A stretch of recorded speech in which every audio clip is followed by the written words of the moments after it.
Machine. గత ప్రభుత్వం చేతకానితనం మూలంగా, అనుభవ రాహిత్యం మూలంగా,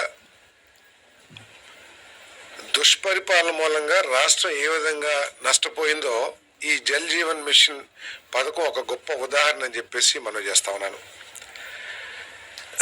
ఎందుకంటే దాదాపు 77,917 పనులు, 26,824 కోట్ల రూపాయలు. కేంద్ర ప్రభుత్వం రాష్ట్రంలో లక్షలాది మంది ప్రజలకి మంచి పరిశుభ్రమైన త్రాగునీరు అందించాలని కేంద్ర ప్రభుత్వం శాంక్షన్ చేయడం జరిగింది. ఇన్ని 77,917 పనులు, 26,824 కోట్ల రూపాయలు.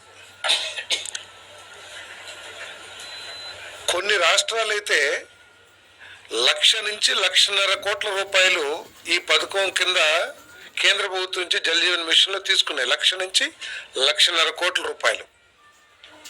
మనకంటే చిన్న రాష్ట్రమైన కేరళ రాష్ట్రం 70,000 కోట్ల రూపాయల దాకా తీసుకుంది, ప్రతిపాదనలు పంపించింది. మన ప్రభుత్వం ప్రతిపాదనలు కేవలం 26,000-25,000కు పంపిస్తే సరే 26,824 కోట్ల రూపాయలు కేటాయించడం జరిగింది.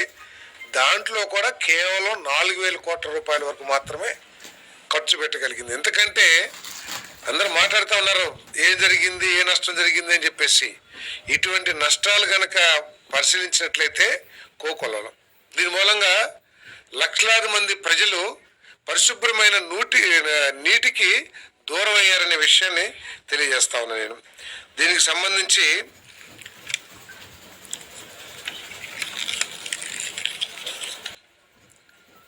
25% కంటే తక్కువైన పనులు 44,195 పనులు ఉన్నాయి. వాటి విలువ 11,400 కోట్ల రూపాయలు. వాటిని టెండర్స్ని క్యాన్సిల్ చేసి మళ్ళీ టెండర్లు పిలిచే విధంగా అనుమతి ఇవ్వటం జరిగిందని చెప్పేసి మనం చేస్తాం. అత్యంత ముఖ్యమైన నిర్ణయాలు ఏమిటంటే అమరావతి, ఇప్పటి వరకు డోలాయమానంలో ఉన్న అమరావతి గత ప్రభుత్వ నిర్వాహకం మూలంగా కానివ్వండి, తీసుకున్న అసంబద్ధ నిర్ణయాల మూలంగా కానివ్వండి, ఈ రాష్ట్రానికి రాజధాని లేకుండా పోయిన విషయం రాష్ట్ర ప్రజలందరూ కూడా తెలుసు. ఈ కూటమి ప్రభుత్వం, చంద్రబాబు నాయుడు గారి నాయకత్వంలోని ప్రభుత్వం ఈ అమరావతిని ఇంటర్నేషనల్ స్టాండర్డ్స్తో తెలుగు వారందరూ కూడా, ఆంధ్రప్రదేశ్లో తెలుగు వారందరూ కూడా గర్వపడే విధంగా 3 సంవత్సరాల్లో పూర్తి చేయాలని కట్టుబడి ఉందని చెప్పేసి మీకు మనం చేస్తా ఉన్నాను. దాంట్లో భాగంగానే మరి ఇప్పటికే వరల్డ్ బ్యాంకు, ఏడీబీ నిధులు మన లోన్ను శాంక్షన్ చేయటం, అదేవిధంగా హడ్కో ద్వారా 11,000 కోట్ల రూపాయలు, మరి కేఎఫ్డబ్ల్యూ జర్మనీ ఫైనాన్స్ కంపెనీ, ఆ కంపెనీ ద్వారా ఒక 5,000 కోట్ల రూపాయలు రుణాలు తీసుకుంటానికి ఏపీసీఐడిఏకి ప్రభుత్వం ఆమోదం తెలిపింది, పర్మిషన్ ఇచ్చింది. ఈ నిధులతో 45 పనుల్ని, ఇంజనీరింగ్ పనుల్ని, దాంట్లో ఐఏఎస్ ఆఫీసర్స్ క్వార్టర్స్ కానివ్వండి, గస్టెడ్ ఆఫీసర్స్ క్వార్టర్స్ కానివ్వండి, క్లాస్ 4 ఎంప్లాయీస్ క్వార్టర్స్ కానివ్వండి, అదేవిధంగా ఈ ఫ్లడ్ మిటిగేషన్, వరద నివారణ కార్యక్రమాలు కానివ్వండి, ఇంకా రోడ్స్, ఇన్ఫ్రాస్ట్రక్చర్, వీటన్నిటికీ 45 పనులు వాల్యూ 33,137.98 కోట్ల రూపాయలతో చేపట్టడానికి ప్రభుత్వం ఏపీసీఐడిఏకి అనుమతి మంజూరు చేసిందని చెప్పేసి నేను మన అప్పీలేట్ ట్రిబ్యునల్లో 14 పోస్టులు మంజూరు కోసం చేసిన ప్రతిపాదనను కూడా క్యాబినెట్ ఆమోదించిందని చెప్పేసి తెలియజేస్తా ఉన్నాను నేను. అదేవిధంగా గ్రామకంఠం భూముల సర్వే మరియు రికార్డింగ్, గత ప్రభుత్వం 6,688 గ్రామాల్లో రీసర్వే చేస్తే దాదాపు 1,95,000 గ్రీవెన్సెస్ ప్రభుత్వానికి వచ్చినాయి. దాంట్లో 48,899 స్ప్లిట్టింగ్ కోసం, అంటే జాయింట్ ల్యాండ్ పార్సల్ మ్యాప్స్ ఏదైతే ఉన్నాయో వాటిని స్ప్లిట్టింగ్ అంటే సబ్ డివిజన్ చేయటం కోసం అర్జీలు రావడం జరిగింది. వాటికి నిర్దిష్ట సమయం లోపల వాటిని సబ్ డివిజన్ చేసేసి దానికి 550 రూపాయలు ఫీజు చెల్లించాలి. ఆ ఫీజు చెల్లించుకోకుండా తీసుకున్న నిర్ణయాన్ని కేబినెట్ ఆమోదించిందని చెప్పేసి మనం చేస్తాను. చిత్తూరు జిల్లా శాంతిపురం మండలం తమ్మిగానిపల్లిలో ఎల్పి నెంబర్ 436 కింద నూతన కృషి విజ్ఞాన కేంద్రాన్ని స్థాపించడానికి 50.21 ఎకరాల ప్రభుత్వ భూమిని రిజిస్ట్రార్ ఆచార్య ఎన్జి రంగాకి బదలాయించడం జరిగింది. జిఓఎంఎస్ నెంబర్ 571 డేటెడ్ 14/9/2012 ప్రకారం సాధారణ చదువులకు లోబడి ఉచితంగా బదిలీ చేసే ప్రతిపాదనని కేబినెట్ ఆమోదించింది.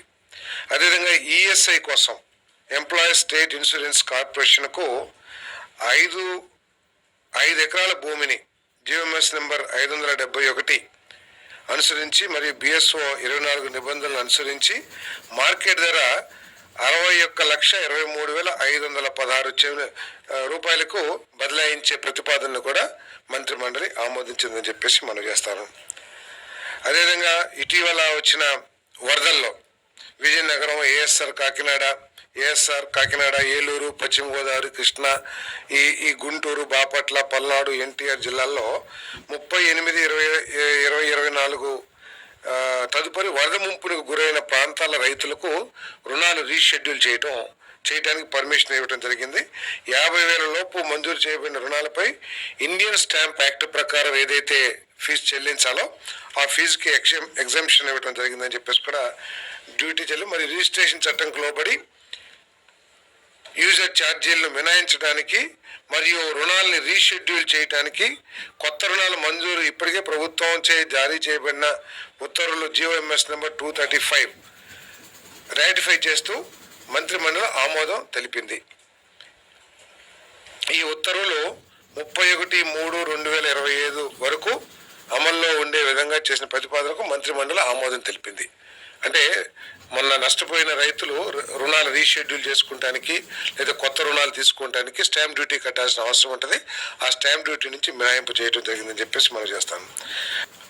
24-25 ఏడాదిలో కొనసాగుతున్న వరి సేకరణ కార్యకలాపాలకు అనుగుణంగా ఆంధ్రప్రదేశ్ స్టేట్ కోఆపరేటివ్ మార్కెటింగ్ ఫెడరేషన్కి 1000 కోట్ల అదనపు రుణాన్ని జాతీయ సహకార అభివృద్ధి సంస్థ నుండి పొందేందుకు గాను ప్రభుత్వ హామీని పొడిగించడంతో పాటు నేషనల్ కోఆపరేటివ్ డెవలప్మెంట్ కార్పొరేషన్ నుండి రాష్ట్ర పౌర సరఫరాల కార్పొరేషన్ లిమిటెడ్కు బదిలీ చేసేందుకు చేసిన ప్రతిపాదన మంత్రిమండలి ఆమోదం తెలిపింది.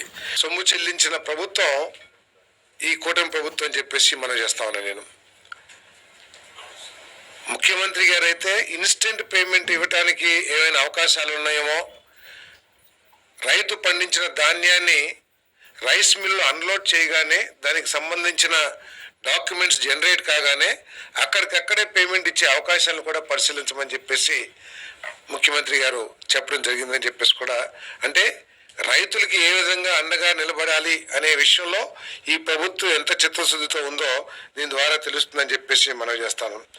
రాష్ట్ర విధి చట్ట ప్రకారం తెలంగాణ రాష్ట్రానికి బదలాయించబడిన ఎగ్జిక్యూటివ్ ఇంజనీర్ మార్కెటింగ్ రమేష్ కుమార్ని, అంటే ఈ తెలంగాణ ఎగ్జిక్యూటివ్ ఇంజనీర్ పోస్టు తెలంగాణకి కేటాయించబడింది, ఎస్సీ పోస్ట్ ఏమో మన రాష్ట్రానికి కేటాయించబడింది. వారి రిటైర్మెంట్ 36/26 వరకు కొనసాగే విధంగా సూపర్ న్యూమరీ పోస్ట్ క్రియేట్ చేసేందుకు చేసిన ప్రతిపాదన మంత్రిమండలి ఆమోదించింది. జలవనరుల శాఖ మరి package number 3, package number 5A కింద పోలవరం లెఫ్ట్ మెయిన్ కెనాల్లో ఈ ప్యాకేజెస్కి రీటెండర్ పిలవడం జరిగింది. ఈ రీటెండర్ పిలిచే సమయంలో ఏదైతే జ్యుడిషియల్ రివ్యూకు సంబంధించిన జడ్జి గారు ఉన్నారో ఆయన కాల పరిమితి పూర్తయిపోవటం, తర్వాత ఈ పని అర్జెన్సీ కానివ్వండి లేకపోతే అసెంబ్లీకి ఈ చట్టాన్ని రద్దు చేసే ప్రతిపాదన వెళ్ళిన తర్వాత ఈ టెండర్లు పిలవటం జరిగింది. వాటిని కూడా మరి ఆ ప్రతిపాదనని కేబినెట్ ఆమోదించిందని చెప్పేసి మనం చేస్తారు.